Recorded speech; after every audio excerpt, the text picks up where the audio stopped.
Des femmes engagées pour le développement durable, pour une résilience de l'Afrique et pour la promotion du leadership féminin, réunies à Dakar à l'occasion du Forum international des femmes entreprenantes et dynamiques, les 2000 délégués ont passé en revue les défis que devront relever les femmes africaines dans un contexte de crise mondiale. Djelika Yeo, bonjour. Bonjour. Que faut-il retenir de l'appel de Dakar lancé à l'occasion de ce 11e Forum international des femmes entreprenantes et dynamiques? Ce qu'il faut retenir, ce sont les recommandations de la 11e édition du FIEC de Dakar. Alors, les recommandations, c'est mettre en place des programmes d'échange je dirais interassociatifs pour faire bénéficier les femmes des différentes expériences à travers une plateforme numérique. Et ensuite, on a retenu qu'il faut créer le Woman Entrepreneur Passport pour faciliter les échanges entre les différentes femmes entrepreneurs et entreprenantes. Multiplier les rencontres, je dirais, sectorielles entre les femmes entreprenantes, industrie, artisanat, surtout la formation banque et sans oublier les femmes agricultrices. Les 2 années de crise sanitaire ont démontré l'urgence d'une souveraineté sanitaire pour de nombreux pays. En Afrique, malgré la présence de plantes médicinales, 96% des médicaments sont importés. Quelles solutions propose le Forum pour réduire cette dépendance du continent? Alors pour moi, je dirais qu'il est important d'ailleurs de penser déjà la créativité, disons l'installation de peut-être même en Afrique, je dirais, une usine ici en Afrique qui pourra même, puisque ça manque en Afrique, même l'implantation d'une usine de création de médicaments, de la distribution dans les zones qui vont permettre aux personnes d'être de l'approche. Je prends toujours l'exemple dans le cadre du milieu rural. Ces femmes, imaginons qu'elles peuvent marcher des kilomètres pour aller se faire soigner dans des infirmeries, même qui ne sont pas encore très stables, qui manquent énormément de médicaments. Je disais même dans mon appel, si les institutions pouvaient, même institutions privées, pourraient y penser, parce que c'est la zone qui est le plus importante dans disons, notre chère Afrique. Vous voyez, si l'idée qui me venait parfois, je disais dans le combat que j'ai toujours fait, pendant 11 années, c'est d'imaginer, de voir des approches européennes. Bon, c'est vrai qu'européennes, mais même en Afrique, aujourd'hui, il y a des experts. Donc, on peut essayer de voir cela autour d'un débat pour voir comment trouver des investissements pour pouvoir installer des cliniques, des petites cliniques dans les environs des villages. Vous voyez, on pense toujours aux écoles pour les élèves, les enfants, mais il faut aussi penser pour les femmes, parce que vous savez que, imaginons une femme qui a envie d'accoucher pendant la crise que nous vivons aujourd'hui. Il faut aller des kilomètres pour pouvoir s'investir, même au niveau des médicaments. C'est compliqué. Alors, tout cela, ce sont des débats que nous avons eus lors du forum de la 11e édition à Dakar. Alors, une des recommandations du Forum, justement, en matière de santé, est d'infléchir la politique, les politiques de santé conçues par les gouvernements. Mais comment y parvenir? Quels sont les engagements pris, justement, au niveau d'un pays comme la Côte d'Ivoire ou le Sénégal, où s'est tenu ce forum? Alors, je dirais, comme je le redis encore, les engagements qu'il faut prendre, c'est d'attirer l'attention des publics à ce niveau.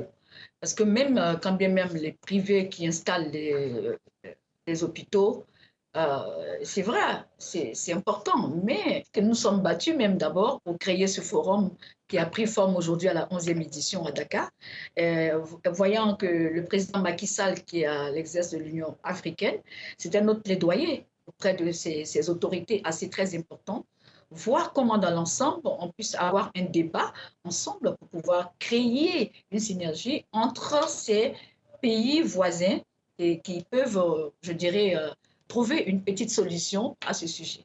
L'autre défi, c'est celui de la sécurité alimentaire, pour une agriculture durable et solidaire. Sur le continent, 80% des agriculteurs sont des agricultrices, qui nourrissent toutes les villes, mais elles n'ont accès ni aux équipements ni au financement pour transformer leur production. Quels accompagnements vous préconisez pour ces femmes rurales que vous défendez?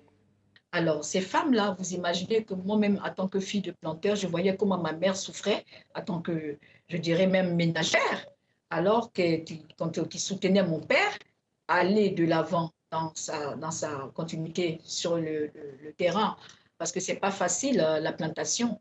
Imagine quelqu'un que tu vois comme lui qui marche 16 kilomètres à pied pour créer une cellule, c'est pas facile. Alors, je me dis, l'appel pour moi aujourd'hui, c'est de faire face à ces femmes. Elles n'étaient pas vues en avant, ces femmes agricultrices, elles étaient toujours en arrière-plan. C'est pour cette raison que j'ai créé aujourd'hui cette synergie entre les femmes en milieu urbain et face aux les femmes en milieu rural. Alors cette synergie, c'est quelque chose de très rare aujourd'hui en Afrique. Je me suis dit que je peux y arriver à ce rêve. Et encore de surcroît, je l'ai fait sous fonds propres pendant 11 années. Je me suis battue pendant 11 années. Ce sont les ressources même de ma société que j'ai mis en avant pour pouvoir mettre ce projet en place. Vous savez, dans la vie, il faut toujours qu'il y ait une personne qui commence. Et après, on peut accompagner. Parce que quand on commence, c'est d'accompagner. Alors, ces femmes-là, je dis, c'est une réussite totale aujourd'hui dans cette 11e année. Ça a porté même du fruit parce que je ne me suis pas arrêtée seulement que sur le forum. J'ai même créé de l'avant même une émission qui est soutenue sous fonds propres, même par moi, depuis 8 ans. Et je fuyais un peu les médias parce que j'aime travailler dans l'ombre. Vous savez, le terrain, ça forme. Les femmes agricultrices sont très délaissées.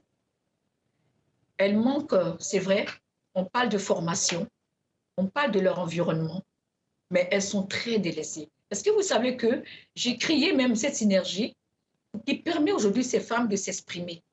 Elles arrivent à s'exprimer. Vous voyez, avant qu'on voyait des grands dîners, des grandes réceptions, euh, on ne voyait jamais ces femmes parce elles ont du complexe en elles. Je ne sais pas lire et écrire.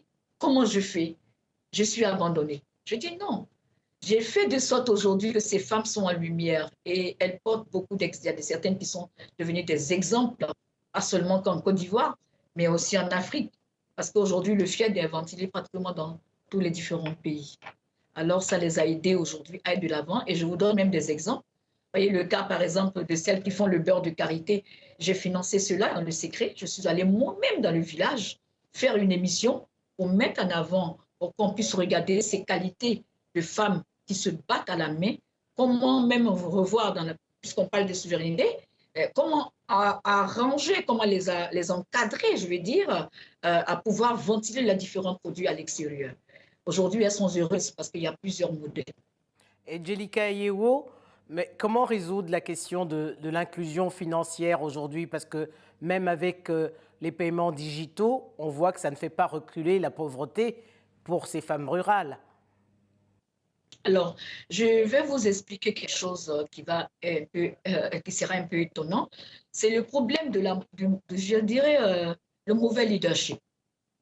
Le mauvais leadership aujourd'hui crée beaucoup de problèmes. Vous voyez, chaque femme a sa valeur. Chaque femme a un don. Et quand vous regardez les différents dons qui sont en elle, ce que moi je fais, excusez-moi, Madame Denise, vous ne pouvez pas le faire, ce que vous faites, moi je ne peux pas le faire. Vous voyez? Donc, c'est de les encadrer, continuer de avoir espoir, de les soutenir d'abord dans la base qui est la formation. Elles ont besoin de ça, mettre les moyens à leur disposition et puis permettre de les mettre réellement en coopérative et de les faire comprendre que chaque femme a sa qualité et a sa valeur, un don. Donc, même quand elles sont en coopérative, si on leur donne des fonds pour travailler, en majorité, on voit que souvent, elles sont divisées. Même le partenariat que j'ai aujourd'hui avec une femme, que je dirais, j'ai énormément fait partie des présentations de certaines femmes, des modèles types qui sont aujourd'hui accompagnés par ONU Femmes, parce que quand je fais ce travail, je fais de sorte que ce soit un partage total. Parce que ça, c'est le centre aussi de l'Afrique. Il faut savoir que l'amour du travail, l'amour de partager fait évoluer l'esprit de ces femmes-là. Donc, il faut les rassurer, il faut les mettre en confiance et les accompagner dans leurs différentes coopératives. Il ne suffit pas de leur donner de l'argent, mais il faut d'abord les former avant de leur remettre de l'argent et voir chacune dans sa qualité, voir qu'est-ce qu'elle peut faire. Alors, 11 ans après, Jelika Yewo, quel bilan vous dressez de ce forum international qui regroupe 50 000 femmes à travers le continent? Alors, le bilan que je retiens dans ce forum, d'abord, vous savez, se battre toute seule, c'est pas facile. Mais je vais réussir à créer quelque chose aujourd'hui où je demande aussi l'appui institutionnel, l'appui, je finance, je dirais que pour accompagner cette vision qui est devenue aujourd'hui là. Vous voyez, à Dakar, j'ai eu l'appui institutionnel, mais je fait ce forum sous fonds propres. Incroyable. Ça n'a jamais existé en Afrique. Je l'ai fait sous fonds propres. Imaginez que remplir une salle de différentes qualités de personnalités venant de tous les pays pratiquement, et des femmes agricultrices qui se sont payées, même elles-mêmes elles se sont engagées, parce que j'ai sollicité même à ce qu'on puisse les accompagner financièrement en payant leur billet d'avion pour venir assister à ce forum. Vous savez, c'est l'ouverture de conscience. Parce qu'aujourd'hui, tant qu'on n'a pas l'ouverture de conscience, c'est difficile d'évoluer dans la vie. L'ouverture de conscience permet à ces femmes de savoir qu'elles ont de la valeur, une ferme assurance en elles, et ça leur permet d'aller de l'avant. Alors, je dirais même que je rajoute, c'est pour cette raison qu'à Dakar, on a demandé pourquoi on a choisi Dakar. Nous avons choisi Dakar parce qu'on voulait absolument ventiler ce message au président Macky Sall qui est à l'Union africaine et dont même nous avons primé, on lui a donné un grand prix à ce forum pour lui dire qu'il peut être notre porte-parole, surtout que c'est quelqu'un qui se bat, qui a la vision de la femme. On s'est dit, voilà quelqu'un à qui nous pouvons ventiler tous ces projets que nous avons afin que ça puisse être ventilé à l'Union africaine et ce que l'Union africaine essaie de nous accompagner et de nous soutenir pour réussir cette mission africaine. Voilà. Merci beaucoup, Jelika Yeo. Merci beaucoup. Merci beaucoup à vous. Merci.